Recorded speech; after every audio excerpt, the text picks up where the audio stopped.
The Austrian GP was a whirlwind of action and drama that left fans on the edge of their seats. While Max Verstappen showed his dominance on the track again, the real drama was the avalanche of 5-second penalties handed out to nearly half the drivers for crossing the white lines. And that's not all. Aston Martin's bold protest sent shockwaves through the paddock, and Lewis Hamilton found himself in the spotlight as the first to receive the controversial penalty. Join us as we go through the rollercoaster race of Austria, as well as the spicy radio messages that had everyone sweating on their couches. Max Verstappen dominated the Austrian Grand Prix, winning his 7th race out of 9. The race itself provided exciting wheel-to-wheel action, making it one of the more thrilling Formula One events this year. However, the focus shifted to off-track controversies, specifically regarding track limits violations.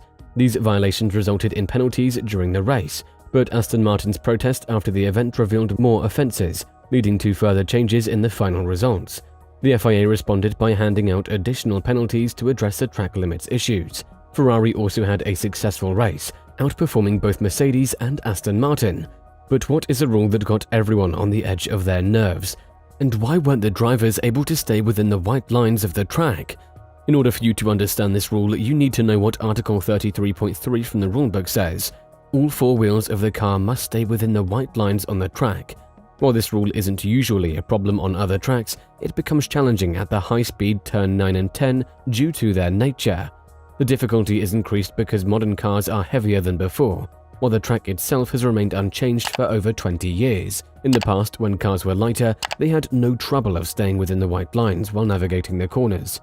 Since 2021, this rule has sparked controversy, and the stewards have been strict in penalising drivers who exceed the track limits. This has led to protests from F1 drivers and teams, with Aston Martin being the first team to officially complain to the FIA.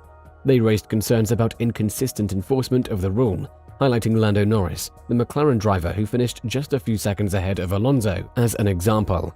But now the drivers have committed around 1,200 breaches of the track limits, which, although sounds too much, are basically zero compared to the fact that every driver needs to go through these turns 142 times throughout the course of the race. Aston Martin promptly submitted their protest within the designated time frame, and a meeting was scheduled at 6:30 p.m. to address the matter. It's important to note that Aston Martin had potential gains from the protest, such as additional points for Alonso, and given Norris's repeated instances of exceeding the track limits, this strategic move could prove advantageous for the Silverstone-based team. Following the submission of Aston Martin's protest, the stewards acknowledged the existence of numerous deleted laps due to exceeding track limits, which had not been previously addressed.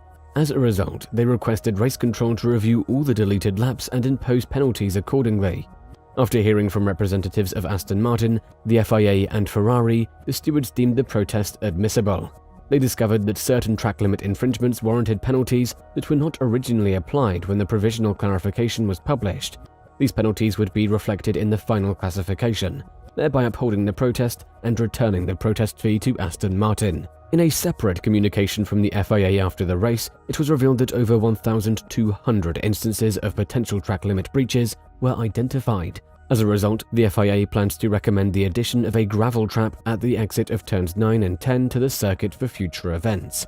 The issue with crossing over the white lines with all 4 wheels lies in the fact that it has become a widespread practice among drivers. With over 100 breaches of this rule reported by the FIA, it suggests that it may not solely be the driver's fault. Many teams are now discussing changing the layout of the Austrian GP to address this issue. However, there is a significant obstacle to overcome. The Red Bull Ring is not exclusively used for Formula One. The track also hosts MotoGP races, and motorcycle riders have a strong dislike for curbs. One potential solution could be the installation of a yellow curb, similar to the one present after Turn 2, which would discourage drivers from pushing their limits to gain an advantage. However, this would only be a partial solution to the problem caused by the combination of the car's weight and the outdated nature of the track layout. Lewis Hamilton was one of the first drivers to receive a 5-second penalty after being warned by his racing engineer multiple times. Hamilton acknowledged the need for a change in the track layout, but also pointed out a flaw in his car that affected his performance in Austria. He mentioned an issue with the front wing that caused understeer in turns 9 and 10, which resulted in Norris complaining about Hamilton crossing the white lines. Norris jokingly commented that he would have to be on the radio constantly to report this issue. After the race, Norris expressed surprise that Hamilton received only a 5-second penalty for repeatedly breaching the track limits. Norris shared his thoughts on the matter, stating, "Yeah, I was going to do a live commentary at every corner pretty much.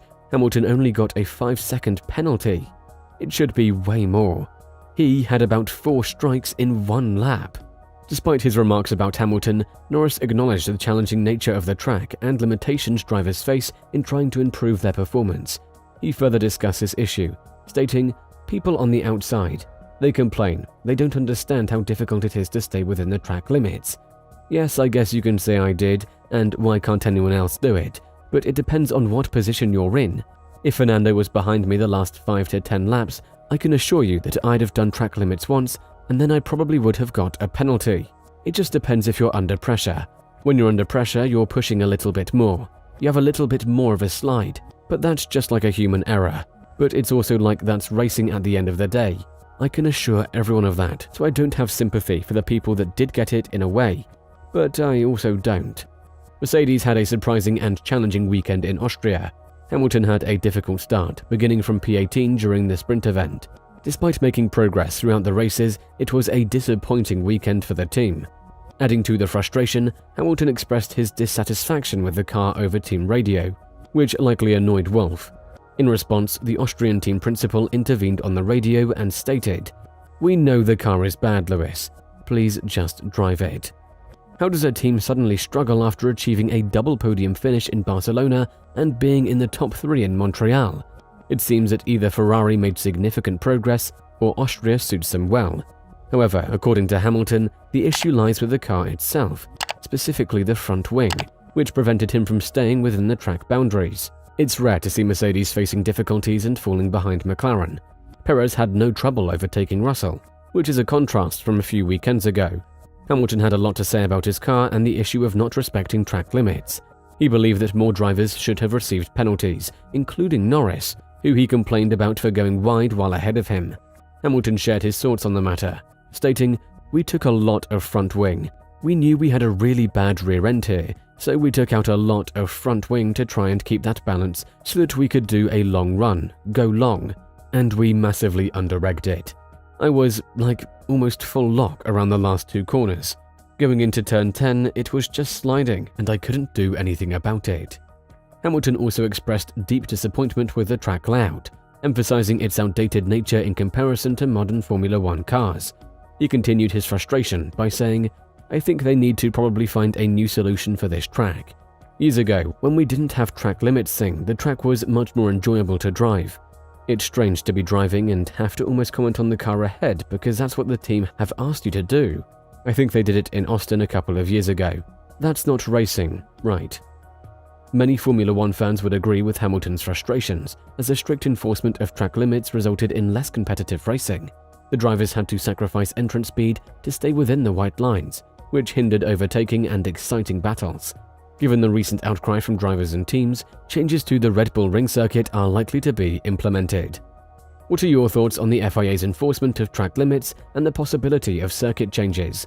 Should drivers accept the new rules or fight for adjustments? Share your opinions in the comments section below.